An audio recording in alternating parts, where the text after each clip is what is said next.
जन्माष्टमी के पावन अवसर पर भगवान कृष्ण के कुछ ऐसे अद्भुत और दिव्य मंत्रों के बारे में हम बताना चाहेंगे जिनकी साधना अगर आप करेंगे तो आपके सभी कार्य सिद्ध होंगे, सभी बाधाओं का नाश होगा, परमात्मा श्री कृष्ण की आपके ऊपर कृपा होगी, हर इच्छा की पूर्ति होगी।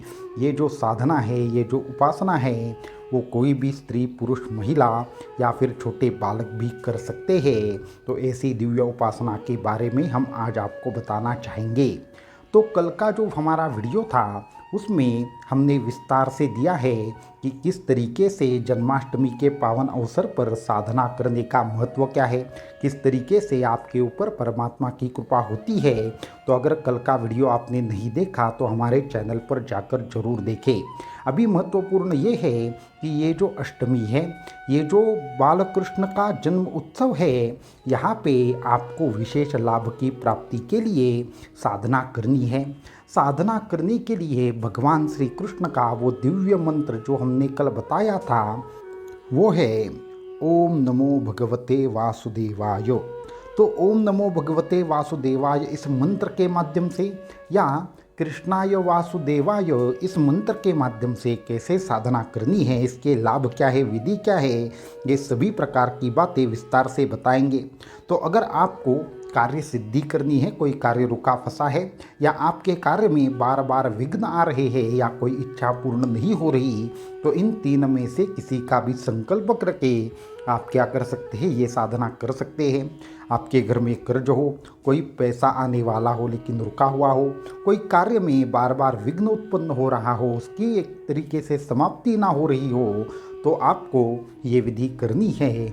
इससे सभी प्रकार के कार्यों में जो विघ्न है उनका नाश होगा। ये विधि आपको आज दोपहर 12 बजे से आप कभी भी कर सकते हैं। आप अगर कल भी करेंगे तो भी चलेगा, क्योंकि जो अष्टमी है वो जो पूरी की पूरी तिथि है वो कल दोपहर तक होगी। इसलिए आपको क्या करना है, आपको ये कभी भी आप संपूर्ण तरीके से कर सकते हैं। और कुछ जगह पे अष्टमी के साथ ये जो संपूर्ण विधि करने का प्रावधान है, कहीं कहीं पे नवमी में भी ये पर्व मनाया जाता है। इसलिए आप आज भी कर सकते हैं या कल भी कर सकते हैं या दोनों दिन भी कर सकते हैं। तो आपको इसके लिए क्या क्या साहित्य लगेगा, ये सबसे महत्वपूर्ण है। आपको भगवान बालकृष्ण की मूर्ति आपके पास होनी चाहिए। मूर्ति अगर होगी, हर किसी के घर में ये तो होती ही है, लेकिन अगर आपके पास ये मूर्ति नहीं है तो आप तस्वीर भी ले सकते हैं, या अगर वो भी नहीं है तो केवल संकल्प भी ले सकते हैं। तो आपके पास बालकृष्ण भगवान की एक छोटी सी मूर्ति चाहिए। दूसरी महत्वपूर्ण बात है कि आपके पास अगर आपको दुग्धाभिषेक करना हो तो दूध चाहिए, पंचामृत से अभिषेक करना हो तो पंचामृत चाहिए। अगर आपके पास और इसके साथ में अगर वैजयंती माला हो तो और भी बढ़िया, क्योंकि वैजयंती माला के माध्यम से भगवान श्री कृष्ण की साधना और ज़्यादा फलदायी होती है। इसको छोड़कर आपको और एक चीज़ लगेगी, वो है कि आपको आसन लगेगा। आसन जो है वो अगर आपके पास पीले रंग का होगा तो और भी ज़्यादा बढ़िया होगा। पीले रंग के आसन के ऊपर आपकर बैठकर साधना करनी है। इसके साथ में आपको और एक चीज़ लगेगी, तुलसी अगर आपके पास होगी तो वो बढ़िया होगा। कहीं कहीं पे भी हम पूजा के लिए जो तुलसी इस्तेमाल करते हैं वो आपको लेनी है। बस इतनी ही चीज़ें आपको चाहिए। इसके बाद आपको करना ये है, सबसे पहले जो बालकृष्ण की जो मूर्ति है या श्री कृष्ण भगवान की जो आपके पास प्रतिमा होगी, मूर्ति होगी, तो उसको स्वच्छ कर लेना है। उसके बाद आपको जो भी आपका संकल्प हो, संकल्प के अनुसार साधना कैसे करनी हम बताएंगे। तो आपको सबसे पहले जहाँ पर भी आप पूजा करेंगी वहाँ पे आपको क्या करना है, उस पूजा स्थल को पहले गोमूत्र से स्वच्छ कर लेना है। उसके बाद आपको पूजा की थाली लेकर वहाँ पे बालकृष्ण जी की मूर्ति की स्थापना करनी है। उसके बाद उनको मन से प्रणाम करना है। आपका जो भी कार्य होगा वो किस तरीके से आपका अटका है, रुका है, वो सब चीज़ें आपको संकल्प स्वरूप बतानी है। और उसके बाद आपको मूर्ति के ऊपर सबसे पहले पानी से स्वच्छ कर लेनी है मूर्ति। उसके बाद वापस से वो पानी फेंक देना है। उसके बाद उसी पूजा थाली में आपको मूर्ति स्थापन करके ओम क्लीम कृष्णाय नमः इस मंत्र का जाप करना है। कम से कम 3 माला इस मंत्र का जाप करना है। ये अगर जाप आप वैजयंती माला पर करेंगे तो और बढ़िया होगा। उसके बाद आपको जो भी आपका संकल्प है वो हाथ में अक्षत लेकर एक बार बोल देना है और अक्षताओं को बाजू में डाल देना है। उसके बाद आपका जो अभिषेक है वो शुरू होगा। वो अभिषेक का जो मंत्र है वो हमने जैसे कि कहा, जो मंत्र रहेगा ओम नमो भगवते वासुदेवाय, इस मंत्र का अगर आपको अभिषेक करना है तो आपको इस मंत्र की कम से कम 108 बार अभिषेक करना है। और अभिषेक के बाद इसी मंत्र का जो जाप है वो आपका कम से कम 3 या 5 माला होना चाहिए। तो इस तरीके से आप जाप करेंगे।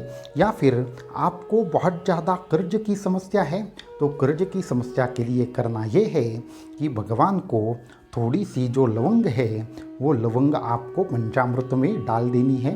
ये लवंग कब डालनी है? तो जब भी आपका अभिषेक पूर्ण होगा उसके बाद आपको जो भी अभिषेक का आपका जो दूध होगा या पंचामृत होगा उसमें थोड़ा सा लवंग डाल देनी है। और उसके बाद उस लवंग को वापस से निकाल कर आपको दक्षिण दिशा में फेंक देना है। इससे आपके कर्ज का, आपकी आर्थिक समस्याओं का नाश होगा। अगर आप बहुत ज़्यादा दुखी है, कोई भी उपाय आपको नज़र नहीं आ रहा, तो आपको क्या करना है? कृष्णाय वासुदेवाय, ये जो मंत्र है इस मंत्र के माध्यम से अभिषेक करना है। कम से कम 108 बार अभिषेक करना है। ज़्यादा से ज़्यादा अगर 9 माला अभिषेक आप करते हैं तो वो बहुत बढ़िया होगा। तो आपको करना ये होता है कि अभिषेक से पहले सबसे पहले आपको कृष्ण भगवान का ध्यान करना है।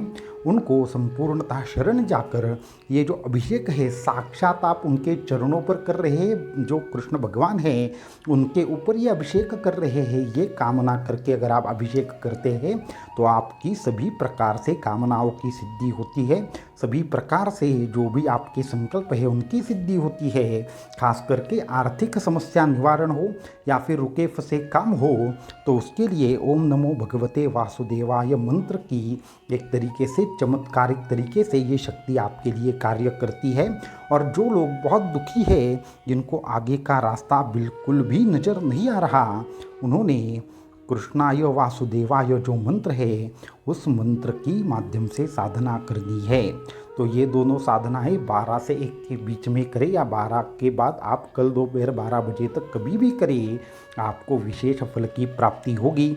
आज कृष्ण भगवान का विशेष ऐसा महत्व है और कृष्ण भगवान का जो भी तत्व है वो आज हमारे संपूर्ण विश्व में होता है। इसका ज़्यादा से ज़्यादा साधक जरूर लाभ लें। जब आपका अभिषेक पूर्ण होगा उसके बाद आपको थोड़े से गर्म पानी से, हल्के गर्म पानी से उस मूर्ति को स्वच्छ कर लेना है।